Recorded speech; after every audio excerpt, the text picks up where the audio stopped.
Hello guys, good morning. এখন আমি যাচ্ছি কলেজে। তারপর কলেজ থেকে ক্লাস করে বেরিয়ে চলে আসলাম একটু মলে।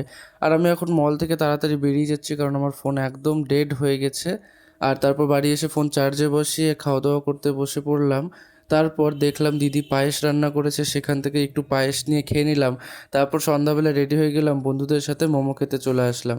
তারপর আমরা মোমো খেয়ে বেরিয়ে পড়লাম একটু ঘুরতে যাওয়ার উদ্দেশ্যে। তারপর আমরা একটা ব্রিজের ওপরে এসে কিছুক্ষণ আড্ডা মারলাম। তারপর চলে আসলাম একটা ব্যাগের দোকানে। এখান থেকে সংকেত কিছু জিনিস নেবে, সেই জন্য সংকেত নেবে এয়ার পিলো। তো ভালো করে হাওয়া দিয়ে দেখে নিচ্ছে যে কোনো লিক আছে কিনা। আর এদিকে দেখো অরূপ চেক করে দেখাচ্ছে যে অল ওকে। তারপর আমরা রাস্তায় দেখা হলো ললিতার সাথে, বান্ধবী ললিতা। ও ডিম নিতে যাচ্ছিল। দে 4টা ডিম। এ তারপর বাড়ি এসে খাওয়া দাওয়া করতে বসে গেলাম। আর আমিও জানি না কি নিয়ে গল্প করছিলাম আমি দিদির সঙ্গে। তারপর শুয়ে পড়লাম। আর তোমাদের ভিডিওটা কেমন লাগলো একটা কমেন্ট করে জানিও।